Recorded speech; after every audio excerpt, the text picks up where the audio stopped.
Hello students, आज हम लोग क्लास 8 साइंस लेसन लाइट का पार्ट 2 देखेंगे। इसमें हम लोग शुरुआत करेंगे समतल दर्पणों के संयोजन से बना प्रतिबिंब।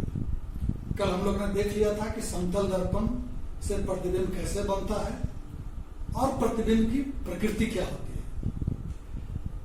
आज हम लोग देखेंगे कि जब दो समतल दर्पणों को विभिन्न एंगल पर ऐसे रख दें तो बने हुए प्रतिबिंबों की संख्या क्या होती है।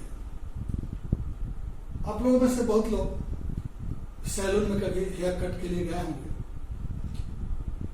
तो जब नाई के सामने चेयर पर बैठते हैं और मिरर के सामने देखते हैं तो कई सारे आपका प्रतिबिंब मिरर के सामने दिखाई देता हो। ये क्या है? This is the image formation by the combination of plane mirrors.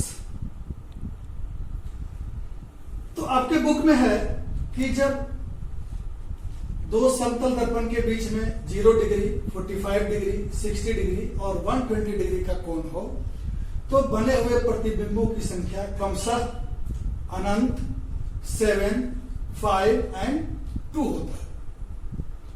तो ऐसे तो आपको इसे याद कर लेना चाहिए। क्वेश्चन यही आता है कि समतल दर्पण के संयोजन से बने हुए प्रतिबिंब की संख्या बताइए जब दोनों दर्पणों के बीच का कोण इनमें से कोई एक हो। तो आपको राइट चॉइस टिक करना होगा।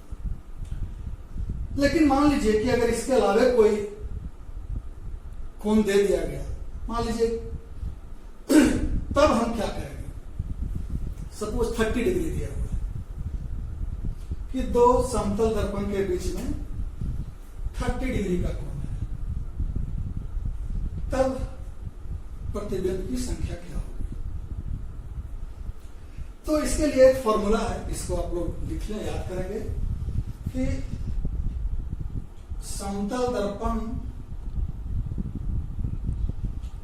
के संयोजन से बने प्रतिबिंबों की संख्या पूरा लिखेंगे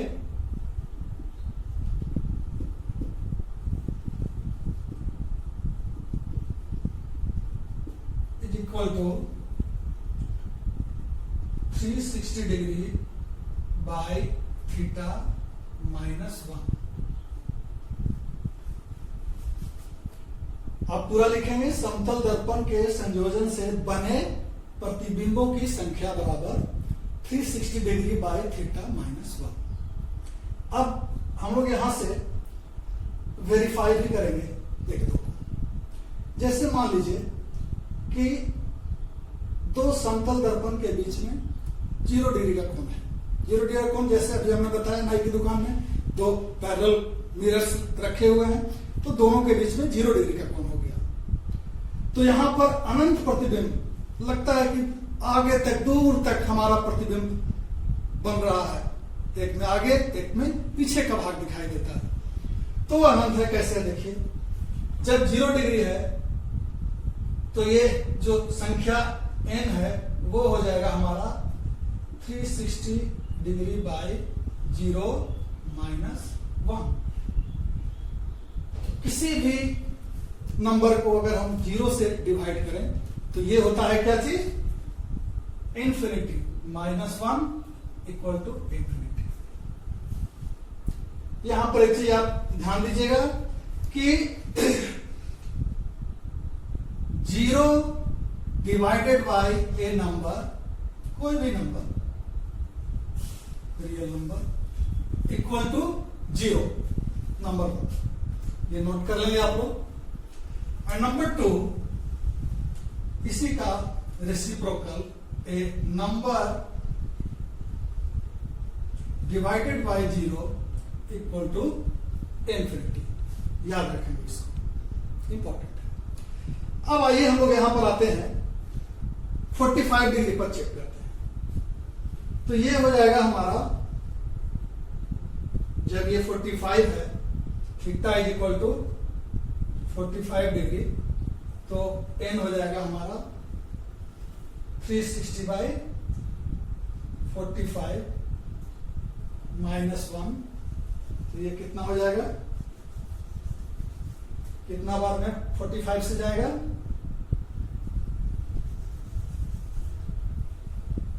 8 बार में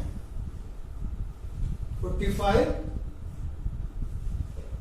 इंटू 8 360, तो ये हो गया 8 माइनस 1 इज इक्वल टू 7।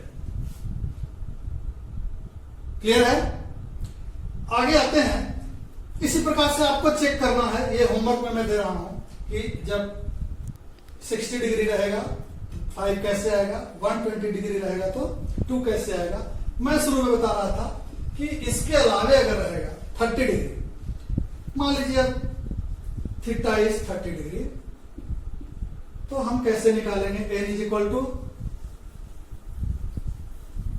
यहां n बने हुए प्रतिबिंबों की संख्या है, याद रखेंगे, n is equal to 360 degree by 30 degree minus 1, 0 cut गया, 12 माइनस 1 इज इक्वल टू 11। तो उस स्थिति में बने हुए प्रतिबिंबों की संख्या 11 होगी। अब हम लोग दो प्रकाशिक यंत्र की चर्चा करेंगे। नंबर 1 बहुमूर्तिदर्शी, जिसको अंग्रेजी में कैलेडोस्कोप कहते हैं, और दूसरा देखेंगे पेरिस्कोप। बहुमूर्तिदर्शी या कैलेडोस्कोप एक खिलौना है जो प्रकाश के मल्टीपल रिफ्लेक्शन पर के आधार पर काम करता है। एक्चुअली ये क्या है, इसको देखें हम लोग। आयताकार 3 समतल दर्पण की पट्टी लेंगे, कांच की पट्टी, और उसको हम ऐसे त्रिभुजाकार प्रिज्म की तरह सेट कर लेंगे। उसको एक कागज का सिलेंड्रिकल शेप बनाएंगे और उसके अंदर इसको डाल देंगे।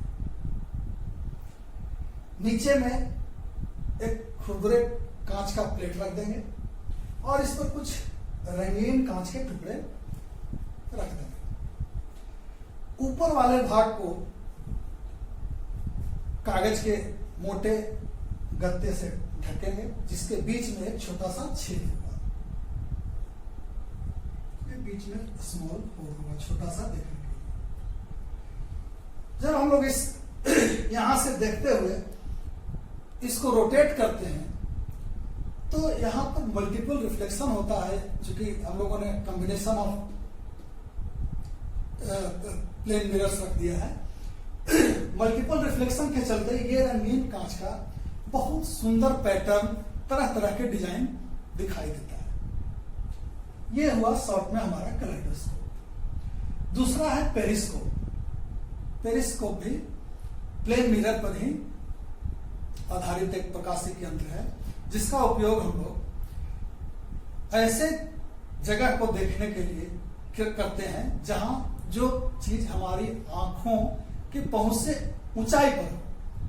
मान लीजिए हम इस साइड पर खड़े हैं और दीवार के उस तरफ 3 फीट 4 फीट ऊंची दीवार है, दीवार के उस तरफ हमें कुछ देखना है, तो क्या करेंगे, देखिए ये पेरिस्कोप क्या है, कुछ नहीं, एक सिलेंडर है, यहां 2 जगह ओपनिंग है इसका, बीच में यहां पर 45 डिग्री पर एक प्लेन मिरर और दूसरा ये 45 डिग्री पर ये प्लेन मिरर यहां पर सेट किया हुआ है।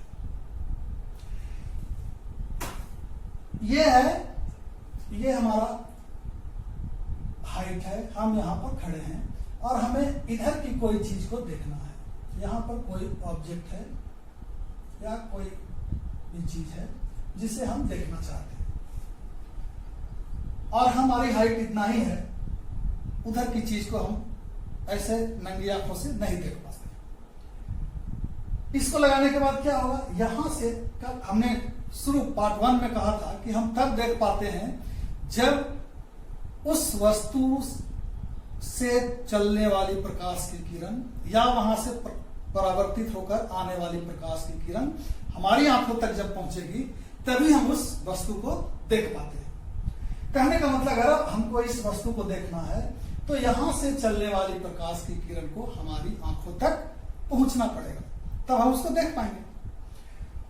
अब इस पेरिस्कोप को यहां हमने लगा दिया, ये दूसरी तरफ, दीवार के दूसरी तरफ का कोई बॉडी है जिसे हम देखना चाहते हैं, तो यहां से चलने वाली प्रकाश की किरण यहां आएगी। ये यहां पर आप देखेंगे कि इस पर हम नॉर्मल डालेंगे ऐसे, तो कल ही हम लोगों ने पढ़ा था कि एंगल आई हो गया, आपतित किरण और अभिलंब के बीच के कोण को आपतित एंगल ऑफ इंसिडेंस आई बोलते हैं, और परावर्तन के नियम के अनुसार angle of incidence is equal to angle of reflection. तो इतना ही कोण बनते हुए ये ऐसे रिफ्लेक्ट हो गया, यहां पर सीधी हो गई। अगेन यहां पर आने के बाद फिर एक प्लेन मिरर है यहां पे, फिर इसको देखेंगे। अगर हम नॉर्मल ड्रॉ करें, हमने नॉर्मल ड्रॉ करने का भी तरीका बताया था कि इस सतह से इस बिंदु पर 90 डिग्री, ये कोण 90 डिग्री का बनना चाहिए, this is should be 90 degree, याद रखना है, इसमें गोल नहीं करना है। तो फिर अगेन ये इसके लिए इंसिडेंट रे, इस मिरर के लिए, और ये नॉर्मल, तो ये आई हो गया, इतना ही एंगल आर बनते हुए यहां तक किरण, ये हमारी आंख है। अब हम जैसे ही यहां से चली हुई प्रकाश की किरण हमारी आंख तक पहुंचेगी, हम इस वस्तु को देख लेंगे। ठीक है,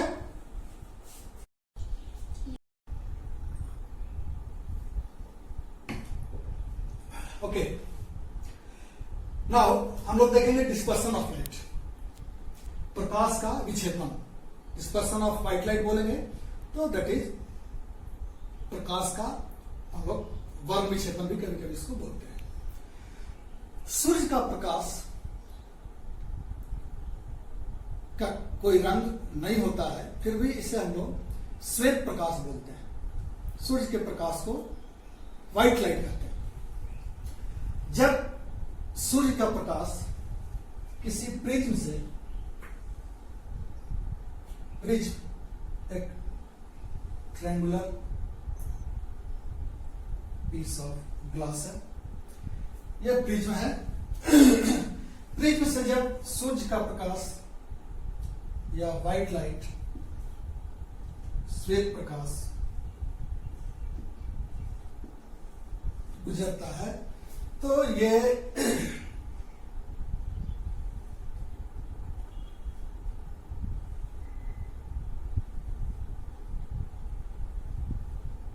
सात रंगों में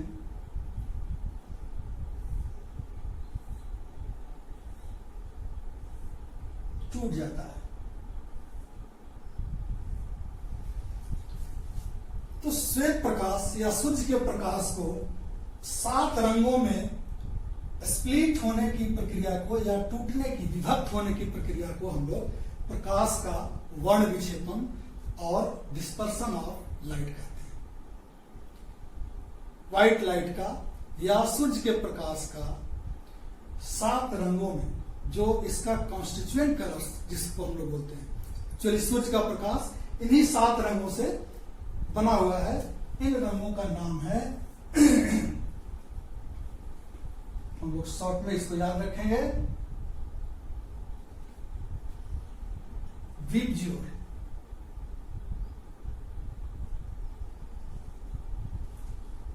और हिंदी में बोलते हैं बैनी आह पिनाला। V is for violet, I for indigo,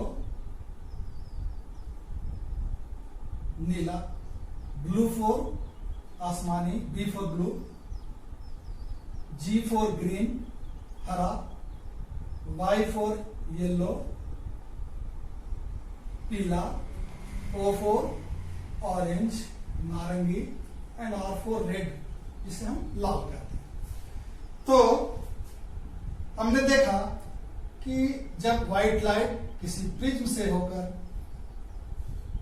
गुजरती है तो ये अपने 7 कॉन्स्टिट्यूएंट कलर्स में टूट जाती है, जिसे हम लोग, इस प्रक्रिया को हम लोग प्रकाश का वर्ण विक्षेपण या डिस्पर्सन ऑफ लाइट कहते हैं।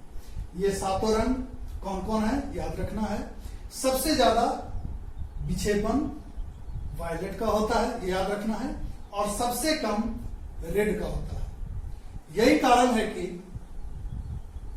लाल रंग को कभी कभी ये हम लोग साइन ऑफ डेंजर के रूप में इस्तेमाल किया जाता है। Red light is used as a sign of danger because इसका विक्षेपण सबसे कम होता है। अगर हम 7 रंग का फ्लैग लेके सीधे जाने बोले 7 आदमी को, तो सबसे पहले हमारी आंखों से ओझल कौन सा रंग वाला झंडा होगा? वायलेट रंग वाला, उसके बाद इंडिगो वाला, फिर ब्लू वाला, ग्रीन वाला, और लाल रंग का फ्लैग जो लेकर व्यक्ति चलते रहेगा वो सबसे अंत तक दिखाई देते रहेगा। मतलब यह है उसका रीजन कि उस रंग का विक्षेपण, लाल रंग का विक्षेपण मिनिमम होता है और सबसे लंबी दूरी से वही दिखता है। यही कारण है कि रेड लाइट को रेलवे में, सिग्नल्स में डेंजर के साइन के रूप में इस्तेमाल किया जाता है। इस लेसन का अंतिम टॉपिक डिस्कस करने जा रहे हैं, ह्यूमन आई, मानव नेत्र। मानव नेत्र, तो मानव नेत्र की बनावट देखें। मानव नेत्र एक उत्तल लेंस का बना होता है। ये लेंस ऐसा नहीं कि वो शीशे का है, this is actually made up of proteins. ये उत्तल लेंस है। उत्तल लेंस का मतलब होता है दोनों सिराओं की ओर पतला, बीच में मोटा। ये सिलियरी मसल्स की सहायता से अपने पोजीशन पर हेल्प होते हैं। ये देखिए, आंख के बाहरी भाग, यहां इसे हम लोग बोलते हैं, इस बाहरी भाग को आइरिस। आइरिस क्या है? हम लोग बोलते हैं कि उस व्यक्ति की आंखें नीली है या आज उसका आंख लाल दिख रहा है। तो जिस पार्ट के बारे में हम लोग बोलते हैं वही एक्चुअली आइरिस है। आइरिस के बीच में एक छोटा होल होता है जिसे हम लोग प्यूपिल बोलते हैं। यह प्यूपिल ही वो मार्ग है जिससे होकर लाइट आंख में प्रवेश करती है। यहां पर हम लोग सिलियरी मसल्स और प्यूपिल का और आइरिस का थोड़ा कार्य देखें। सिलियरी मसल्स का काम है लेंस के फोकल लेंथ को कम या अधिक करना। जब ये सिलियरी मसल्स एक्सपैंड करेगा तो बढ़ेगा तो दोनों तरफ से अगर ये बढ़ जाए तो बीच का चीज क्या होगा? दब जाएगा, ये डिस्टेंस कम हो जाएगा, मतलब ये लेंस मोटा हो जाएगा। बात समझ में आ रही है? जब लेंस मोटा होगा इसका मतलब उसका फोकल लेंथ घट गया, तब ये नजदीक की चीज को देखने में मदद करता है। कहने का मतलब जब हम नजदीक की चीज को देखते हैं तो सिलियरी मसल्स एक्सपैंड करके इसको लेंस को थिक कर देते हैं, जिससे इसका फोकल लेंथ घट जाता है। जब हम दूर देख रहे होते हैं तो यही सिलियरी मसल्स कॉन्ट्रैक्ट करते हैं, मतलब ये डिस्टेंस ये सिकुड़ जाता है। तो ये डिस्टेंस जब बढ़ गया तो लेंस लंबा हो जाएगा, पतला और लंबा हो जाएगा, मतलब इसका फोकल लेंथ बड़ा हो गया, तो दूर की चीज को देख पाते हैं। और इस प्रकार से हर हाल में रेटिना पर प्रतिबिंब वस्तु का बनता है और हम देख पाते हैं। अब आते हैं आइरिस और प्यूपिल। अंधेरे में जाते हैं तो आंख हमारा फैल जाता है, मतलब ये प्यूपिल ज्यादा अमाउंट ऑफ लाइट को एंटर करने देता है जिससे हम देख पाते हैं। और जब हम तेज प्रकाश में जाते हैं तो आइरिस एक्सपैंड होकर के प्यूपिल को छोटा कर देता है जिससे कम अमाउंट में लाइट जाए, जिससे कि हम प्रॉपरली देख सकें और हमारी आंखों को कोई नुकसान नहीं हो। रेटिना पर वस्तु का प्रतिबिंब बनता है, हम उसी वस्तु को केवल देख पाएंगे जिसका प्रतिबिंब रेटिना पर बने। इधर से हम अगर किसी वस्तु से ये आ रही है किरण, हम इसको तभी देख पाएंगे जब इसका प्रतिबिंब रेटिना पर बने। इसके इधर या इधर प्रतिबिंब बनने की स्थिति में हम उस वस्तु को देख नहीं पाएंगे। यहां पर एक लिक्विड होता है जिससे हम लोग बोलते हैं एक्वस ह्यूमर। एक्चुअली जब हमारी आंखों में आंसू आता है तो वो क्या है, actually that is aqueous humour. और ये एरिया भी एक जेली लाइक लिक्विड से भरा होता है जिसे हम लोग विट्रस ह्यूमर कहते हैं। रेटिना पर रिसेप्टर्स होते हैं, करीब करीब 125 मिलियन रिसेप्टर्स जो लाइट सेंसिटिव होते हैं। ये रिसेप्टर्स दो तरह के होते हैं, रॉड सेप्ट और कॉन्सेप्ट, जिसके बारे में आप अगली कक्षाओं में पढ़ेंगे। शॉर्ट में जान लें कि रॉड सेप्ट लाइट सेंसिटिव होता है और कॉन्सेप्ट कलर सेंसिटिव होता है, जो कलर पहचानता है। अब हम लोग आते हैं एकोमोडेशन। हमारी आंख नजदीक से नजदीक और दूर से दूर चीजों को देख पाने में सक्षम है। आंख के इस गुण को हम लोग बोलते हैं एकोमोडेशन, जिसके कारण आंख नजदीक की चीज को भी और काफी दूर की चीज को भी देख पाता है।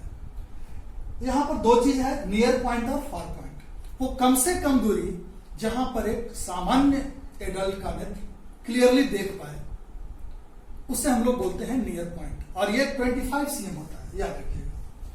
कम से कम दूरी जहां पर एक नॉर्मल एडल्ट क्लियरली देख सके उसे हम लोग बोलते हैं नियर पॉइंट, और ये नॉर्मल आई का नियर पॉइंट 25 cm होता है।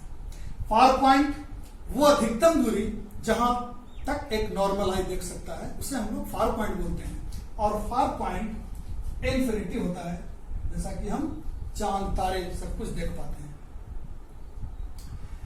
Next and final is the persistent of vision. हम अभी किसी चीज को देख रहे हैं और आंख बंद भी कर लें तो ये चित्र हमारी आंखों पर 1/16 ऑफ ए सेकेंड के लिए बना रहता है। इसको याद रखना है।